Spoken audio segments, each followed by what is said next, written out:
2 ਸਾਲ ਦੇ ਫਤਿਹਵੀਰ ਦੀ ਜ਼ਿੰਦਗੀ ਲਈ ਹਰ ਕੋਈ ਦੁਆ ਕਰ ਰਿਹਾ ਹੈ। ਰੈਸਕਿਊ ਆਪਰੇਸ਼ਨ ਜੰਗੀ ਪੱਧਰ ਤੇ ਜਾਰੀ ਹੈ। 150 ਫੁੱਟ ਡੂੰਘੇ ਬੋਰਵੈਲ ਦੇ ਵਿੱਚ ਫਤਿਹਵੀਰ 2 ਦਿਨ ਤੋਂ ਫਸਿਆ ਹੋਇਆ ਹੈ। ਅਮਨਦੀਪ ਦੀਕਸ਼ਿਤ ਮੇਰੇ ਸਹਿਯੋਗੀ ਸੰਗਰੂਰ ਤੋਂ ਲਾਈਵ ਅਪਡੇਟ ਦੇ ਰਹੇ ਨੇ। ਰੈਸਕਿਊ ਆਪਰੇਸ਼ਨ ਲਈ ਥਾਂ ਤੇ ਮੌਜੂਦ ਹੈ। ਅਮਨ, ਮੇਰਾ ਪਹਿਲਾ ਸਵਾਲ ਇਹੀ ਕਿ ਕਿੰਨਾ ਕੁ ਸਮਾਂ ਹੋਰ ਲੱਗੇਗਾ, ਕੀ ਕੁਝ ਕਿਹਾ ਜਾ ਰਿਹਾ ਹੈ ਐਨਡੀਆਰਐਫ ਦੀ ਟੀਮ ਵੱਲੋਂ, ਰੈਸਕਿਊ ਆਪਰੇਸ਼ਨ ਦੀ ਟੀਮ ਵੱਲੋਂ? अर्श ये सवाल ਤੁਹਾਡਾ ही नहीं मेरा ही नहीं बल्कि देश ਤੇ दुनिया भर ਦਾ है कि आखिरकार होर किन्ना समय फतेहवीर अंदर रहेगा और किन्ने समय बाद वो बाहर आएगा। वैसे टैक्नीकली मैं ਤੁਹਾਨੂੰ समझा देना कि 90 फुट तो उपर ਜਿਹੜੀ खुदाई हो चुकी है। जेकर असी टोआ उपर तो लगाइए तो उपरों लैके नीचे तक जिन्नी खुदाई हो चुकी है वो लगभग 90 फुट हो चुकी है। 90 फुट तो उपर खुदाई तो बाद एनडीआरएफ ਨੂੰ टीम ਨੂੰ ਇਹ हैंडल ਦਿੱਤਾ ਜਾਏਗਾ ਜੋ ਟੈਕਨੀਕਲੀ ਦੇਖਣਗੇ ਕਿ ਆਖਿਰਕਾਰ ਫਤਿਹ ਜਿਹੜਾ ਹੈ ਉਹ ਕਿੰਨੇ ਫੁੱਟ ਤੇ ਗਹਿਰਾਈ ਦੇ ਉੱਤੇ ਫਸਿਆ ਹੋਇਆ ਪਾਈਪ ਦੇ ਵਿੱਚ, ਕਿਉਂਕਿ ਹਜੇ ਤੱਕ ਫਤਿਹ ਦੀ ਐਗਜ਼ੈਕਟ ਲੋਕੇਸ਼ਨ ਨਹੀਂ ਆਈ ਕਿ ਆਖਿਰਕਾਰ ਕਿੰਨੇ ਫੁੱਟ ਤੇ ਹੈ ਉਹ ਸਿਰਫ ਉਸ ਸਮੇਂ ਆਏਗੀ ਜਦੋਂ ਐਨਡੀਆਰਐਫ ਦੀ ਟੀਮ ਉਸ ਨੂੰ ਜਾਂਚ ਕਰੇਗੀ ਟੈਕਨੀਕਲੀ। ਸੋ ਇਸ ਕਰਕੇ ਸਮੇਂ ਜਿਹੜਾ ਦੱਸਿਆ ਜਾ ਰਿਹਾ ਤਕਰੀਬਨ 3-4 ਘੰਟੇ ਸਮੇਂ ਦੱਸਿਆ ਜਾ ਰਿਹਾ ਕਿਉਂਕਿ ਹੋਰ ਵੀ ਖੁਦਾਈ ਹੋ ਸਕਦੀ ਹੈ। ਜਿੱਥੇ ਫਤਿਹ ਇਸ ਟਾਈਮ ਬੈਠਾ ਹੈ, ਜਿੱਥੇ ਫਤਿਹ ਇਸ ਟਾਈਮ ਫਸਿਆ ਹੋਇਆ ਪਾਈਪ ਦੇ ਵਿੱਚ, ਉਸ ਤੋਂ ਤਕਰੀਬਨ 5 फुट ਦੀ ਥੱਲੇ ਖੁਦਾਈ ਕਰਕੇ ਫਿਰ ਉਸ ਤੱਕ ਪਹੁੰਚਣ ਦੀ ਕੋਸ਼ਿਸ਼ ਕੀਤੀ ਜਾਏਗੀ। ਸੋ ਬੜਾ ਟੈਕਨੀਕਲੀ ਗੱਲ ਹੈ ਇਹ, ਲੇਕਿਨ ਜਿਹੜਾ ਓਵਰਆਲ ਸਮੇਂ ਆ ਉਹ ਲਗਭਗ 3 ਤੋਂ 4 ਘੰਟੇ ਦੱਸਿਆ ਜਾ ਰਿਹਾ। ਬਹੁਤ ਤੇਜ਼ੀ ਨਾਲ ਕੰਮ ਚੱਲ ਰਿਹਾ। ਸਾਰੇ ਲੋਕ ਇਹੀ ਸਵਾਲ ਮਨ 'ਚ ਲੈ ਕੇ ਬੈਠੇ ਆ। ਬਹੁਤ ਦੂਰੋਂ ਦੂਰੋਂ ਲੋਕ ਇੱਥੇ ਪਹੁੰਚੇ ਹੋਏ ਨੇ। ਸਿਰਫ ਇੱਕ ਹੀ ਸਵਾਲ ਹੈ, ਆਖਿਰ ਹੋਰ ਕਿੰਨਾ ਸਮੇਂ ਲੱਗੇਗਾ ਫਤਿਹ ਨੂੰ ਬਾਹਰ ਆਉਣ ਲਈ। ਸੋ ਤਕਰੀਬਨ 3-4 ਘੰਟੇ ਦੀ ਆਸ ਰੱਖੀ ਜਾ ਸਕਦੀ ਹੈ ਕਿ 3-4 ਘੰਟੇ ਦੇ ਅੰਦਰ ਅੰਦਰ ਜਿਹੜਾ ਫਤਿਹ ਆ ਉਸ ਤੱਕ ਐਨਡੀਆਰਐਫ ਦੀ ਟੀਮ ਪਹੁੰਚ ਜਾਏਗੀ ਔਰ ਉਹਨੂੰ ਰੈਸਕਿਊ ਕਰ ਲੇਗੀ। ਬਿਲਕੁਲ ਅਮਨ, ਵੀਰਵਾਰ ਦਾ ਫਤਿਹਵੀਰ ਬੋਰਵੈਲ ਦੇ ਵਿੱਚ ਫਸਿਆ ਹੋਇਆ ਹੈ। ਕਈ ਘੰਟੇ ਬੀਤਣ ਦੇ ਬਾਵਜੂਦ ਵੀ ਉਸ ਨੂੰ ਬਾਹਰ ਨਹੀਂ ਕੱਢਿਆ ਜਾ ਸਕਿਆ। ਚੁਣੌਤੀ ਕੀ ਕੁਝ ਆ ਰਹੀ ਰੈਸਕਿਊ ਆਪਰੇਸ਼ਨ ਦੇ ਵਿੱਚ, ਮੁਸ਼ਕਿਲ ਕੀ ਹੈ? ਅਰਸ਼ ਇਕਲੌਤੀ ਮੁਸ਼ਕਿਲ ਹੈ ਜਿਹੜੇ ਪਿਛਲੇ 48 ਘੰਟਿਆਂ ਤੋਂ ਜਿਹੜੇ ਲੋਕ ਕੰਮ ਕਰ ਰਹੇ ਆ ਉਹ ਸਾਹਮਣਾ ਕਰ ਰਹੇ ਆ, ਕਿਉਂਕਿ ਇਹ ਸਾਰਾ ਜੋ ਬੋਰ ਖੋਦਿਆ ਜਾ ਰਿਹਾ ਹੈ ਉਹ ਹੱਥਾਂ ਨਾਲ ਖੋਦਿਆ ਜਾ ਰਿਹਾ ਹੈ। ਮੈਨ ਪਾਵਰ ਲੱਗ ਰਹੀ ਹੈ, ਹੱਥਾਂ ਨਾਲ ਕੰਮ ਹੋ ਰਿਹਾ, ਕੋਈ ਵੀ ਮਸ਼ੀਨ ਦਾ ਇਸਤੇਮਾਲ ਇੱਥੇ ਨਹੀਂ ਹੋ ਪਾ ਰਿਹਾ। ਹਾਲਾਂਕਿ ਪ੍ਰਸ਼ਾਸਨ ਵੱਲੋਂ ਇੱਕ ਬੋਗੀ ਤਿਆਰ ਕੀਤੀ ਗਈ ਸੀ ਜੋ ਮਿੱਟੀ ਕੱਢਣ ਦੀ ਕੋਸ਼ਿਸ਼ ਕੀਤੀ ਗਈ ਸੀ, ਜਿਸ ਨਾਲ ਬੋਰ ਡੂੰਘਾ ਕਰਨ ਦੀ ਕੋਸ਼ਿਸ਼ ਕੀਤੀ ਗਈ ਸੀ, ਲੇਕਿਨ ਉਹ ਕੰਮ ਨਹੀਂ ਕੀਤਾ। ਦੁਬਾਰਾ ਤੋਂ ਫਿਰ ਤੋਂ ਜਿਹੜਾ ਹੱਥਾਂ ਨਾਲ ਕੰਮ ਹੈ ਉਹ ਸ਼ੁਰੂ ਕੀਤਾ ਗਿਆ। ਇਸ ਕਰਕੇ ਮੈਨ ਪਾਵਰ ਹੈ ਜਿਹੜੀ ਉਹ ਬਹੁਤ ਜ਼ਿਆਦਾ ਜ਼ਰੂਰਤ ਪੈ ਰਹੀ ਹੈ। ਇੱਕ ਟਾਈਮ ਦੇ ਉੱਤੇ ਇੱਕ ਟੀਮ ਕੰਮ ਕਰਦੀ ਹੈ, ਦੂਸਰੀ ਟੀਮ ਉਸ ਨੂੰ ਕੁਝ ਘੰਟਿਆਂ ਬਾਅਦ ਰਿਪਲੇਸ ਕਰਦੀ ਹੈ। ਔਰ ਤੁਹਾਨੂੰ ਦੱਸਦਾ ਜਿਹੜਾ ਕਿ 90 ਫੁੱਟ ਦਾ ਬੋਰ ਹੋ ਚੁੱਕਿਆ ਹੈ, ਉਸ ਦੇ ਅੰਦਰ ਇੱਕ ਬੰਦੇ ਨੂੰ ਉਤਾਰਿਆ ਜਾਂਦਾ ਹੈ ਔਰ ਉਤਾਰ ਕੇ ਉਹ ਅੰਦਰਲੀ ਮਿੱਟੀ ਪੱਟ ਕੇ ਬਾਲਟੀਆਂ ਦੇ ਵਿੱਚ ਭਰੀ ਜਾਂਦੀ ਹੈ, ਜਿਸ ਨੂੰ ਬਾਹਰ ਲਿਆਇਆ ਜਾਂਦਾ। ਇਸ ਤਰ੍ਹਾਂ ਬੋਰ ਡੂੰਘਾ ਹੋ ਰਿਹਾ ਔਰ ਜ਼ਿਆਦਾ ਸਮੇਂ ਦੇ ਵਿੱਚ ਉਹ ਬੰਦਾ ਅੰਦਰ ਨਹੀਂ ਰੱਖ ਸਕਦੇ ਕਿਉਂਕਿ ਅੰਦਰ ਆਕਸੀਜਨ ਦੀ ਕਮੀ ਹੈ। ਇਸ ਕਰਕੇ ਕੁਝ ਸਮੇਂ ਬਾਅਦ ਉਹ ਬੰਦਾ ਵੀ ਬਦਲਿਆ ਜਾਂਦਾ। ਸੋ ਲਗਾਤਾਰ ਜਿਹੜਾ ਸਰਕਲ ਹੈ ਉਹ ਚੱਲ ਰਿਹਾ। ਇਸ ਕਰਕੇ ਮੈਨ ਪਾਵਰ ਦੀ ਜ਼ਰੂਰਤ ਪੈ ਰਹੀ ਔਰ ਇਕਲੌਤੀ ਮੁਸ਼ਕਿਲ ਹੈ ਜੇਕਰ ਕੋਈ ਵੀ ਮਸ਼ੀਨ ਇੱਥੇ ਇਸ ਤਰ੍ਹਾਂ ਦੀ ਮੌਜੂਦ ਹੁੰਦੀ ਜੋ ਬੋਰ ਕਰਦੀ ਇਸ ਇੰਨੀ ਡੂੰਘਾਈ ਦੇ ਵਿੱਚ, ਤਾਂ ਕੁਝ ਹੀ ਘੰਟਿਆਂ ਬਾਅਦ ਫਤਿਹ ਬਾਹਰ ਆ ਜਾਂਦਾ। ਲੇਕਿਨ ਕੋਈ ਵੀ ਮਸ਼ੀਨ ਸਾਰੇ ਨਾਰਥ ਜ਼ੋਨ ਵਿੱਚ ਮੌਜੂਦ ਨਹੀਂ ਹੈ। ਐਨਡੀਆਰਐਫ ਦਾ ਦਾਅਵਾ ਹੈ, ਉਹਨਾਂ ਨੇ ਇੰਡੀਅਨ ਆਰਮੀ, ਪ੍ਰਸ਼ਾਸਨ, ਹਰ ਵਰਗ ਨਾਲ ਔਰ ਹਰ ਕਿਸੇ ਇੰਸਟੀਟਿਊਸ਼ਨ ਨਾਲ ਗੱਲ ਕਰਕੇ ਦੇਖ ਚੁੱਕੇ ਨੇ, ਲੇਕਿਨ ਕੋਈ ਵੀ ਇਸ ਤਰ੍ਹਾਂ ਦੀ ਮਸ਼ੀਨ ਅਵੇਲੇਬਲ ਨਹੀਂ ਹੈ ਜੋ ਕਿ ਇੰਨੀ ਡੂੰਘਾਈ ਦੇ ਵਿੱਚ ਬੋਰ ਕਰ ਸਕੇ। ਸੋ ਇਸ ਕਰਕੇ ਲਾਸਟ ਆਪਸ਼ਨ ਜਿਹੜੀ ਬਚੀ ਸੀ ਉਹ ਹੱਥਾਂ ਨਾਲ ਹੈ। ਇਸ ਕਰਕੇ ਸਮਾਂ 48 ਘੰਟੇ ਤੋਂ ਉੱਪਰ ਜਾ ਚੁੱਕਿਆ ਹੈ ਔਰ ਕੰਮ ਹਜੇ ਵੀ ਚੱਲ ਰਿਹਾ, ਬਹੁਤ ਤੇਜ਼ੀ ਨਾਲ ਚੱਲ ਰਿਹਾ। ਅਸੀਂ ਇਹ ਨਹੀਂ ਕਵਾਂਗੇ ਕੰਮ ਹੌਲੀ ਚੱਲ ਰਿਹਾ, ਕੰਮ ਬਹੁਤ ਐਨਰਜੈਟਿਕ ਕੰਮ ਚੱਲ ਰਿਹਾ। ਲੋਕ ਵੱਧ ਚੜ ਕੇ ਪਾਰਟਿਸਿਪੇਟ ਕਰ ਰਹੇ ਨੇ। 1 ਮਿੰਟ ਦਾ ਸਮਾਂ ਵੀ ਵਿਹਲਾ ਨਹੀਂ ਛੱਡਿਆ ਗਿਆ, ਕੰਮ ਨਹੀਂ ਰੋਕਿਆ ਗਿਆ, ਲੇਕਿਨ ਇਸ ਨੂੰ ਸਮਾਂ ਲੱਗਦਾ। ਸੋ ਇਸ ਕਰਕੇ ਇੱਕ ਇਕਲੌਤੀ ਤੇ ਸਭ ਤੋਂ ਵੱਡੀ ਮੁਸ਼ਕਿਲ ਹੈ ਜਿਹੜੀ ਉਹ ਹੱਥ ਨਾਲ ਕੰਮ ਕਰਨ ਦੀ ਆ ਰਹੀ ਹੈ। ਬਿਲਕੁਲ ਅਮਨ, ਇੱਥੇ ਮਾਹੌਲ ਬੇहद ਭਾਵੁਕ ਹੋਵੇਗਾ। ਫਤਿਹਵੀਰ ਦੇ ਮਾਤਾ ਪਿਤਾ ਜੋ ਇਸ ਪੂਰੇ ਰੈਸਕਿਊ ਆਪਰੇਸ਼ਨ ਨੂੰ ਦੇਖ ਰਹੇ ਨੇ, ਉਹਨਾਂ ਦਾ ਹੌਸਲਾ ਅਸੀਂ ਸਮਝ ਸਕਦੇ ਹਾਂ ਤੇ ਨਾਲ ਹੋਰ ਵੀ ਪਿੰਡਾਂ ਦੇ ਕਈ ਲੋਕ ਇੱਥੇ ਪਹੁੰਚੇ ਹੋਏ ਨੇ। ਕੀ ਕੋਈ ਤਸਵੀਰ ਹੈ ਪੂਰੀ ਇੱਥੇ? ਜੀ ਅਰਸ਼, ਮਾਂ ਪਿਓ ਦੇ ਫਤਿਹ ਦੇ ਬਹੁਤ ਬੁਲੰਦ ਹੌਸਲੇ ਨੇ। ਉਹਨਾਂ ਨੂੰ ਪੂਰਾ ਯਕੀਨ ਹੈ ਕਿ ਫਤਿਹ ਹੱਸਦਾ ਖੇਡਦਾ ਬਾਹਰ ਆਏਗਾ ਔਰ ਉਹਨਾਂ ਦੇ ਨਾਲ ਜਨਮ ਦਿਨ ਮਨਾਏਗਾ। ਆਪਣਾ ਦੂਸਰਾ ਜਨਮ ਦਿਨ ਹੈ ਜਿਹੜਾ ਉਹ ਮਨਾਇਆ ਜਾਏਗਾ। ਇਸ ਦੇ ਨਾਲ ਹੀ ਜਿਹੜੇ ਲੋਕ ਇੱਥੇ ਪਹੁੰਚੇ ਹੋਏ ਨੇ ਉਹਨਾਂ ਸਾਰਿਆਂ ਦੀਆਂ ਭਾਵਨਾਵਾਂ ਫਤਿਹ ਦੇ ਹਰ ਸਾਹ ਨਾਲ ਜੁੜੀਆਂ ਹੋਈਆਂ ਨੇ, ਫਤਿਹ ਦੀ ਹਰ ਖਬਰ ਨਾਲ ਜੁੜੀਆਂ ਹੋਈਆਂ ਨੇ। ਨਾ ਕਿ ਸਿਰਫ ਜੋ ਲੋਕ ਇੱਥੇ ਪਹੁੰਚੇ ਨੇ ਬਲਕਿ ਦੁਨੀਆ ਭਰ ਦੇ ਵਿੱਚ ਲੋਕ ਫਤਿਹ ਦੀਆਂ ਖਬਰਾਂ ਤੇ ਟਰੋਲ ਕਰ ਰਹੇ ਆ ਔਰ ਬਾਰ-ਬਾਰ ਉਸ ਦਾ ਹਾਲ ਚਾਲ ਪੁੱਛ ਰਹੇ ਆ।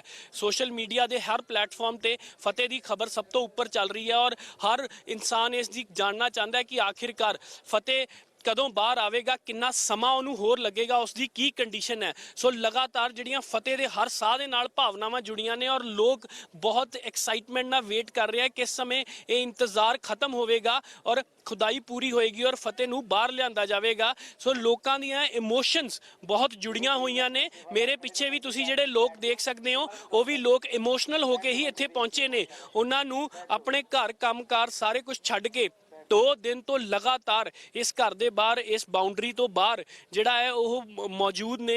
ਰੋਟੀ ਪਾਣੀ ਸਾਰਾ ਕੁਝ ਇੱਥੇ ਹੀ ਘਰੋਂ ਲੋਕ ਲੈ ਕੇ ਆ ਰਹੇ ਆ, ਲੰਗਰ ਚੱਲ ਰਿਹਾ। ਔਰ ਤੁਹਾਨੂੰ ਮੈਂ ਦੱਸਦਾ ਕਿ ਇਹ ਲੋਕ ਇੰਨੇ ਡਿਸਪਲਿਨ ਨੇ। ਹਾਲਾਂਕਿ ਪੁਲਿਸ ਵੱਲੋਂ ਬੈਰੀਗੇਟਿੰਗ ਕੀਤੀ ਗਈ ਹੈ, ਇੰਸਟਰਕਸ਼ਨਸ ਦਿੱਤੀਆਂ ਗਈਆਂ ਨੇ ਕਿ ਬੈਰੀਗੇਟਿੰਗ ਨੂੰ ਕ੍ਰਾਸ ਕਰਕੇ ਨਾ ਆਇਓ, ਸ਼ਾਇਦ ਫਤਿਹ ਦੇ ਰੈਸਕਿਊ ਆਪਰੇਸ਼ਨ ਦੇ ਵਿੱਚ ਕੋਈ ਰੁਕਾਵਟ ਆਵੇ। ਸੋ ਇਹ ਲੋਕ ਨੇ ਜਿਹੜੇ ਦੁਬਾਰਾ ਕਹਿਣ ਦਾ ਮੌਕਾ ਨਹੀਂ ਦੇ ਰਹੇ, ਉਹ ਬਿਲਕੁਲ ਬੈਰੀਗੇਟਿੰਗ ਦੇ ਪਿੱਛੇ ਹੀ ਖੜੇ ਨੇ ਔਰ ਕੋਈ ਵੀ ਭੀੜ ਭੜੱਕਾ ਜਾਂ ਕੋਈ ਧੱਕਾ ਮੁੱਕੀ ਨਹੀਂ ਹੈ। ਇੱਥੇ ਬੜੇ ਸ਼ਾਂਤਪੂਰਵਕ ਆਪਣਾ ਫਤਿਹ ਦੀ ਉਡੀਕ ਕਰ ਰਹੇ ਆ ਬਹੁਤ। ਔਰ ਕਿਤੇ ਨਾ ਕਿਤੇ ਇਮੋਸ਼ਨਸ ਨੇ ਜਿਹੜੇ ਉਹ ਸਾਰੇ ਫਤਿਹ ਲਈ ਜੁੜੇ ਆ ਔਰ ਹਰ ਦਿਲ ਫਤਿਹ ਲਈ ਦੁਆ ਕਰ ਰਿਹਾ ਹੈ ਕਿ ਸਹੀ ਸਲਾਮਤ ਬਾਹਰ ਆਵੇ। ਬਿਲਕੁਲ ਧੰਨਵਾਦ ਅਮਨ ਇਸ ਤਮਾਮ ਜਾਣਕਾਰੀ ਦੇ ਲਈ। ਤਾਂ ਦੁਆ ਇਹੀ ਹੋ ਰਹੀ ਹੈ ਕਿ ਫਤਿਹਵੀਰ ਜੋ ਹੈ ਛੇਤੀ ਤੋਂ ਛੇਤੀ ਬੋਰਵੈਲ ਤੋਂ ਬਾਹਰ ਆਏ, ਆਪਣੇ ਮਾਤਾ ਪਿਤਾ ਨੂੰ ਮਿਲੇ। 2 ਸਾਲ ਉਸ ਦੀ ਉਮਰ ਹੈ, 10 ਜੂਨ ਨੂੰ ਉਸ ਦਾ ਜਨਮ ਦਿਨ ਹੈ। ਉਸਦੇ ਮਾਤਾ ਪਿਤਾ ਆਪਣੇ ਬੱਚੇ ਨੂੰ ਲੈ ਕੇ ਬੇहद ਫਿਕਰਮੰਦ ਹੈ। ਖੈਰ ਹੁਣ ਗੱਲ ਕਰਦੇ ਹਾਂ ਸਰਕਾਰ ਦੀ। ਕੈਪਟਨ ਸਰਕਾਰ ਦਾ ਪਹਿਲਾ ਨੁਮਾਇੰਦਾ ਹੁਣ ਪਹੁੰਚਿਆ ਹੈ। ਵਿਜੇਂਦਰ ਸਿੰਗਲਾ ਪਹੁੰਚੇ ਫਤਿਹਵੀਰ ਦੇ ਰੈਸਕਿਊ ਆਪਰੇਸ਼ਨ ਦੇਖਣ ਦੇ ਲਈ। ਕੁਝ ਸਵਾਲਾਂ ਦਾ ਸਾਹਮਣਾ ਵੀ ਉਹਨਾਂ ਨੂੰ ਕਰਨਾ ਪਿਆ ਤੇ ਕਹਿਣ ਲੱਗੇ ਕਿ ਇਸ ਮੁੱਦੇ ਤੇ ਸਿਆਸਤ नहीं होनी चाहिए, प्रशासन जो है पूरी वार लगा रहा है।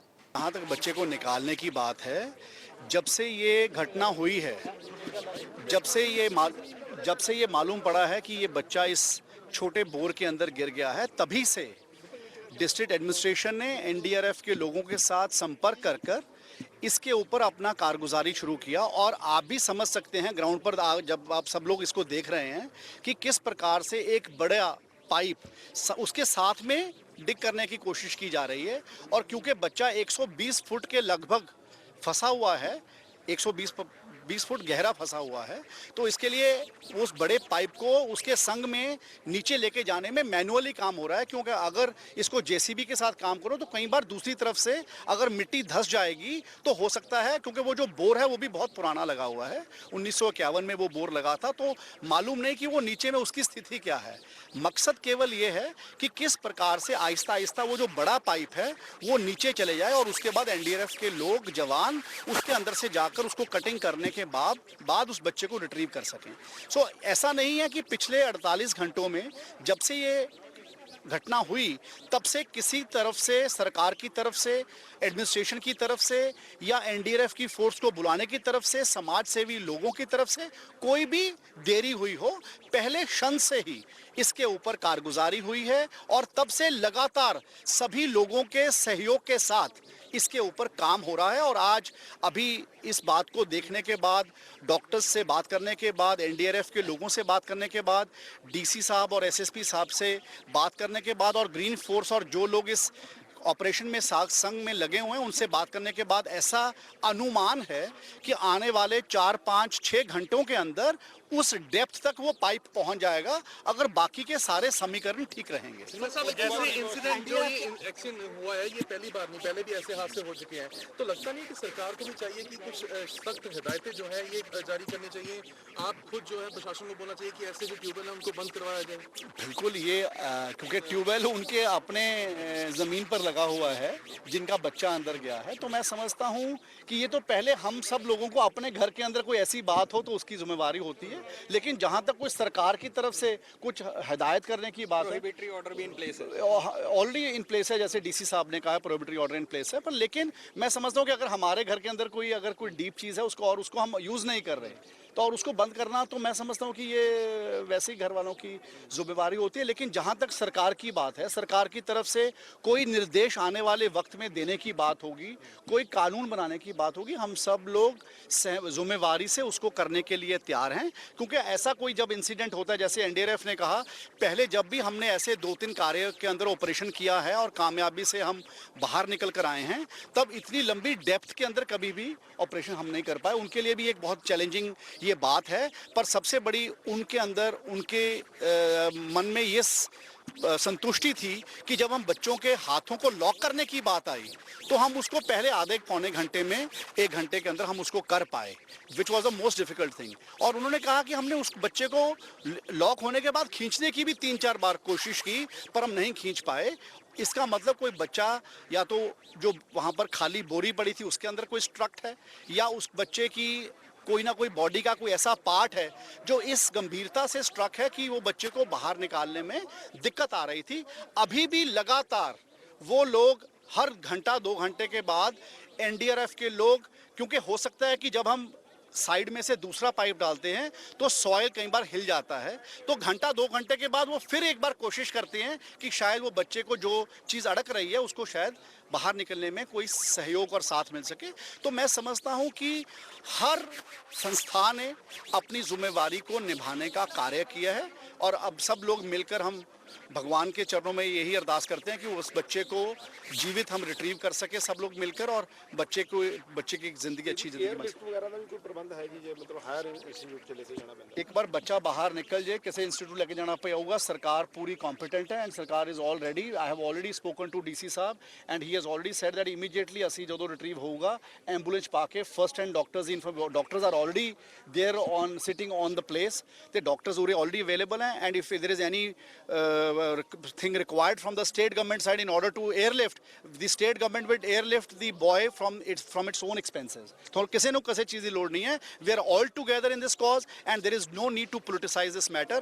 Neither the party has done it nor the government has done it, and I would rather appeal to those people also who are trying to politicize that they don't need to politicize. Everything is going on, all media people who are here, they are showing it to the entire world. All this what is happening, they also know that everybody who's working is working with the right intent and everybody is trying to put in their hard work in order to retrieve their child alive। ਇੱਕ break ਲਈ ਰੁਕਦੇ ਹਾਂ। Break ਤੋਂ ਬਾਅਦ ਤੁਹਾਨੂੰ ਦੱਸਾਂਗੇ NDRF ਦੀ ਟੀਮਾਂ ਕੀ ਕੁਝ ਕਹਿ ਰਹੀਆਂ ਨੇ ਇਸ ਰੈਸਕਿਊ ਆਪਰੇਸ਼ਨ ਬਾਰੇ, ਕਿ ਆਖਰ ਹੋਰ ਕਿੰਨਾ ਸਮਾਂ, ਦੱਸਾਂਗੇ ਬ੍ਰੇਕ ਤੋਂ ਬਾਅਦ।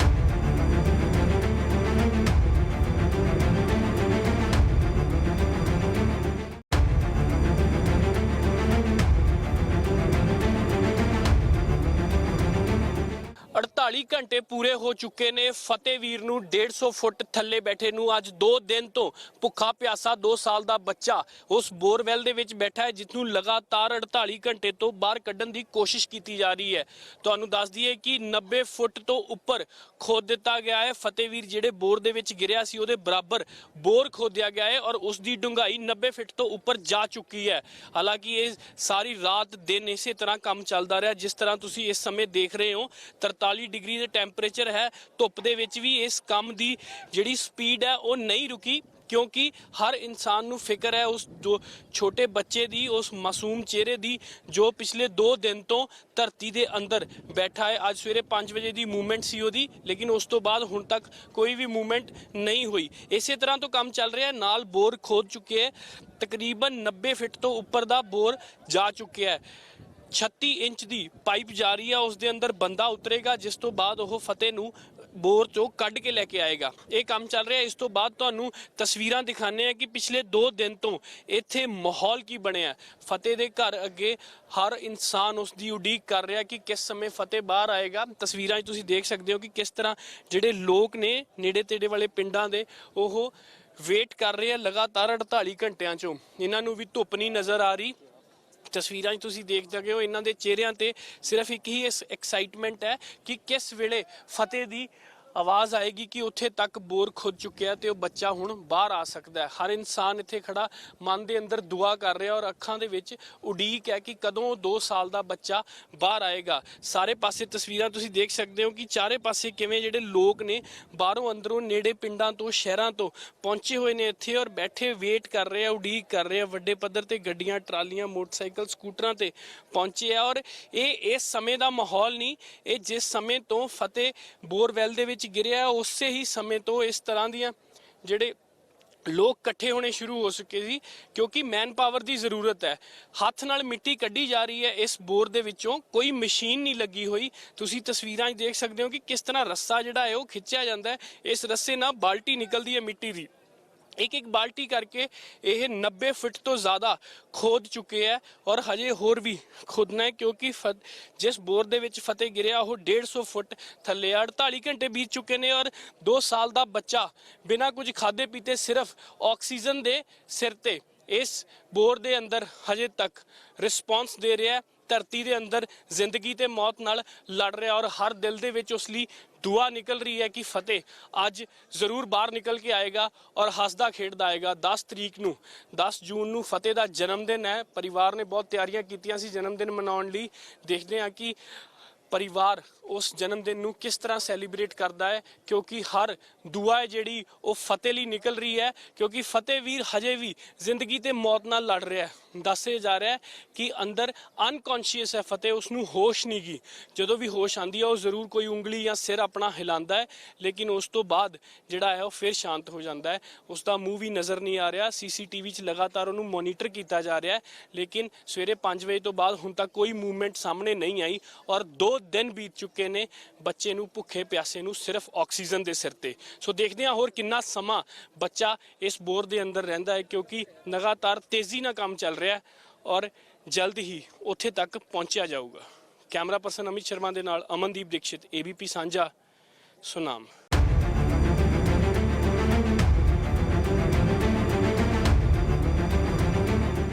ਲਗਭਗ 47 ਘੰਟੇ ਬੀਤ ਚੁੱਕੇ ਨੇ ਤੇ ਫਤਿਹ ਵੀਰ ਹਜੇ ਵੀ ਜ਼ਮੀਨ ਦੇ ਅੰਦਰ ਹੈ ਲੇਕਿਨ NDRF ਤੇ ਬਾਕੀ ਟੈਕਨੀਕਲ ਟੀਮਸ ਵੱਲੋਂ ਪੂਰੀ ਕੋਸ਼ਿਸ਼ ਚੱਲ ਰਹੀ ਹੈ। ਆਖਿਰਕਾਰ ਫਤਿਹ ਵੀਰ ਦਾ ਸਟੇਟਸ ਜਾਣਦੇ ਆ ਕਿ ਕਿੱਥੇ ਤੱਕ ਗਹਿਰਾਈ ਖੋਦ ਚੁੱਕੀ ਹੈ NDRF ਦੀ ਟੀਮ ਔਰ ਹੋਰ ਕਿੰਨਾ ਸਮੇਂ लगेगा। ਸਾਡੇ ਨਾਲ मौजूद ने NDRF के 2 IC शशि चंद्रा झा जी। झा सर, हमें बताइए इस समय सिचुएशन क्या है, कितना समय और लगेगा इसमें? इसमें तकरीबन हम लोग जो है 86 to 90 फीट हम लोग जो है 3 फीट की जो बोरवेल है वो कर चुके हैं डेप्थ। अभी हमको तकरीबन उसमें 125 का डेप्थ अटेंड करना है। तो 125 की डेप्थ जब अटेंड हो जाएगी उसमें हमको तकरीबन 4 to 5 आवर्स और लग सकते हैं। अभी वो अटेंड होने के बाद फिर हम हॉरिजॉन्टल कट करके और फिर उसको हम एक्सट्रैक्ट कर सकते हैं। पहले 125 की डेप्थ मीट की जाएगी फिर हॉरिजॉन्टल, मतलब कि जो टाइम कंज्यूमिंग प्रोसेस है अभी रात भी हो सकती है। 48 घंटे से ऊपर तो ऑलमोस्ट क्रॉस हो ही जाएंगे। तकरीबन अभी 86 to 90 हो चुका है। 125 फीट बोरवेल करने में और 3 to 4 आवर्स लगेंगे। जैसे ही हम उस फीट उतनी डेप्थ अटेंड कर लेते हैं उसके बाद इमीडिएटली जो है हमको जो हॉरिजॉन्टल कटिंग है उसमें half an hour to 45 minutes hardly लगना है। उसको मीट करके फिर हम उसको एक्सट्रैक्ट कर सकते हैं ईजिली। अच्छा शशि जी, एक आपने दूसरी भी थ्योरी इम्प्लीमेंट करने की कोशिश की थी, उसको हुक से दोबारा से उठाने की कोशिश की थी वैक्यूम के ज़रिए, जो मिट्टी है उसको हटाकर, क्या वो मटेरियलाइज नहीं हुई? नहीं, उसमें हम बार बार उसको कोशिश कर रहे हैं कि चूँकि उसका हाथ एंकर है और हम उसको पुल अप करने की कोशिश कर रहे हैं। जितनी बार भी इसमें डेप्थ किया जा रहा है, साइड में बोरवेल डाली जा रही है अंदर, तो उसको हम कोशिश कर रहे हैं कि कभी भी अगर हल्का सा भी लूज़ हो तो हम उसको पुल अप कर सकें। ये कोशिश लगातार जारी है। कभी भी अगर वो हल्का भी लूज़ होता है, उसके आसपास की सॉइल अगर लूजन होती है, वो किसी चीज़ में अगर फंसा हुआ है, उससे अगर वो निकल आता है तो हम उसको बाहर पुल अप कर लेंगे। ये कोशिश हमारी लगातार जारी है। साथ में ये दूसरी टेक्निक वो तो अपना ही रहे हैं, इस पर हम लगातार कोशिश कर रहे हैं कि जैसे ही अगर वो थोड़ा सा भी फ्री होता है हम उसको पुल अप कर लें। CCTV के ज़रिए लगातार मॉनिटरिंग भी की जा रही है बच्चे की, तो क्या मूवमेंट कोई नज़र आई सुबह 5 बजे के बाद? क्योंकि 5 बजे पता चला था कि एक बार सिर हिलाया था। तो CCTV मॉनिटर कर रहे हैं, ये आपको बता पाएंगे, लगातार उस पर नज़र रखे हुए हैं कि किसी तरह की कोई हल्की मूवमेंट भी हो रही है कि नहीं हो रही है। बाकी वो हमने उसको बहुत अच्छी तरीके से एंकर कर रखा है। जिस डेप्थ पे वो है वो उसी पे रहेगा, उससे नीचे नहीं जा सकता है और हम बार बार उसको पुल अप करने की भी कोशिश कर रहे हैं। Thank you. सो ये थे हमारे साथ 2 IC NDRF जिन्हों का ये कहना है कि लगभग जेडे 5 घंटे होर लग सकते हैं क्योंकि खुदाई होर बाकी है। उस तो बाद हॉरिजॉन्टल की जाएगी, यानी कि पहला डेप्थ तक जाएंगे तो फिर उसके बराबर फतेह वीर के बराबर उसनू मैच करने लिए खुदाई की जाएगी, फिर उस बच्चे नू बाहर कढ़िया जाएगा। सो लगभग 4 घंटे का समय होर दस रहे हैं कि 4 घंटे होर लगणगे फतेह वीर नू बाहर आने लिए। देखते हैं कि NDRF की टीम की जी दूसरी थ्योरी है उसनू हुक नाल लिफ्ट करन दी कि वो काम कर पाती है, क्योंकि जेकर वो काम करती है तो फतेह वीर उस तो भी पहला बाहर आ सकता है। ਇੱਕ ਬ੍ਰੇਕ ਲਈ ਰੁਕਦੇ ਹਾਂ। ਬ੍ਰੇਕ ਤੋਂ ਬਾਅਦ ਵੀ ਤੁਹਾਨੂੰ ਫਤਿਹ ਵੀਰ ਦੇ ਰੈਸਕਿਊ ਆਪਰੇਸ਼ਨ ਬਾਰੇ ਪਲ-ਪਲ ਦਾ ਅਪਡੇਟ ਦਿੰਦੇ ਰਵਾਂਗੇ। ਬ੍ਰੇਕ ਲਈ ਰੁਕਦੇ ਹਾਂ।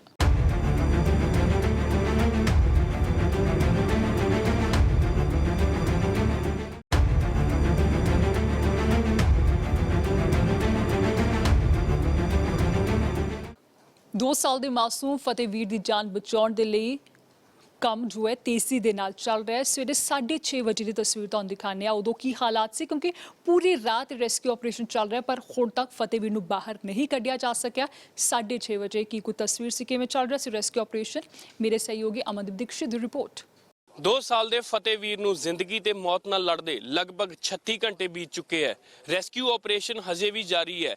ਕੁਝ ਹੀ ਫੁੱਟ ਰਹਿ ਚੁੱਕਿਆ ਹੈ, ਤਕਰੀਬਨ 30 ਤੋਂ 40 ਫੁੱਟ ਜਿਹੜਾ ਦੱਸਿਆ ਜਾ ਰਿਹਾ ਹੈ ਕਿ ਫਤਿਹ ਤੱਕ ਪਹੁੰਚਣ ਲਈ ਰਹਿ ਚੁੱਕਿਆ ਹੈ। ਖੁਦਾਈ ਦਾ ਕੰਮ ਇਸ ਸਮੇਂ ਵੀ ਚੱਲ ਰਿਹਾ ਹੈ। ਤੁਸੀਂ ਤਸਵੀਰਾਂ 'ਚ ਦੇਖ ਸਕਦੇ ਹੋ, ਇਹ ਸਾਰੀ ਰਾਤ ਇਸੇ ਤਰ੍ਹਾਂ ਚੱਲਦਾ ਰਿਹਾ। ਹਾਲਾਂਕਿ ਮੈਨੂਅਲੀ ਚੱਲ ਰਿਹਾ, ਕੋਈ ਵੀ ਮਸ਼ੀਨ ਇਸ ਦੇ ਵਿੱਚ ਨਹੀਂ ਇਸਤੇਮਾਲ ਕੀਤੀ ਜਾ ਰਹੀ, ਜਿਸ ਕਰਕੇ ਸਮਾਂ ਬਹੁਤ ਜ਼ਿਆਦਾ ਲੱਗ ਰਿਹਾ। ਇਸ ਕਰਕੇ ਸਾਰੀ ਰਾਤ ਕੰਮ ਚੱਲਿਆ, ਮੈਨ ਪਾਵਰ ਸਾਰੀ ਰਾਤ ਲੱਗੀ ਰਹੀ ਹੈ। ਤੁਹਾਨੂੰ ਇੱਕ ਦੱਸ ਦਈਏ ਕਿ ਫਤਿਹਵੀਰ ਦੀ ਸਵੇਰੇ 5 ਵਜੇ ਸਿਰ ਦੀ ਮੂਵਮੈਂਟ ਦੇਖੀ ਗਈ ਹੈ ਸੀਸੀਟੀਵੀ ਕੈਮਰੇ ਦੇ ਵਿੱਚ। ਫਤਿਹਵੀਰ ਨੇ ਆਪਣੇ ਸਿਰ ਦੀ ਹਲਚਲ ਕੀਤੀ ਹੈ, ਯਾਨੀ ਕਿ ਫਤਿਹਵੀਰ ਦੀ ਜਿਹੜੀ ਕੰਡੀਸ਼ਨ ਹੈ ਉਹ ਠੀਕ ਹੈ, ਉਸ ਦੇ ਸਾਹ ਆ ਜਾ ਰਹੇ ਨੇ। ਜਿਹੜੀ ਆਕਸੀਜਨ ਦੀ ਸਪਲਾਈ ਦਿੱਤੀ ਜਾ ਰਹੀ ਹੈ ਉਹ ਆਕਸੀਜਨ ਉਸ ਤੱਕ ਪਹੁੰਚ ਰਹੀ ਹੈ, ਫਤਿਹਵੀਰ ਨੂੰ ਸਾਹ ਮਿਲ ਰਿਹਾ ਹੈ।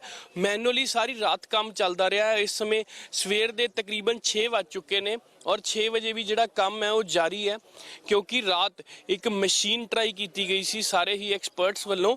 ਉਹ ਮਸ਼ੀਨ ਨਹੀਂ ਮਟੀਰੀਅਲਾਈਜ਼ ਹੋਈ, ਉਸ ਰਾਹੀਂ ਕੰਮ ਸੀ ਜਿਹੜਾ ਉਹ ਨਹੀਂ ਪੂਰਾ ਹੋ ਸਕਿਆ। ਇਸ ਕਰਕੇ ਦੁਬਾਰਾ ਤੋਂ ਹੱਥਾਂ ਨਾਲ ਮਿੱਟੀ ਕੱਢੀ ਜਾ ਰਹੀ ਹੈ। ਜਿਸ ਪਾਈਪ ਨੂੰ ਤੁਸੀਂ ਦੇਖ ਰਹੇ ਹੋ ਉਸ ਪਾਈਪ ਦੇ ਬਰਾਬਰ ਉਨੀ ਹੀ ਖੁਦਾਈ ਕੀਤੀ ਜਾ ਰਹੀ ਹੈ ਔਰ ਖੁਦਾਈ ਕਰਕੇ ਫਤਿਹ ਨੂੰ ਉਸ ਤੋਂ ਪਾਈਪ ਕੱਟ ਕੇ ਬਾਹਰ ਕੱਢਿਆ ਜਾਏਗਾ। ਤਕਰੀਬਨ 30 ਤੋਂ 40 ਫੁੱਟ ਦੀ ਜਿਹੜੀ ਖੁਦਾਈ ਹੈ ਉਹ ਰਹਿ ਚੁੱਕੀ ਹੈ। ਬਾਕੀ ਰਾਤ ਭਰ ਦੇ ਵਿੱਚ ਸਾਰੀ ਮਿੱਟੀ ਕੱਢ ਦਿੱਤੀ ਗਈ ਹੈ।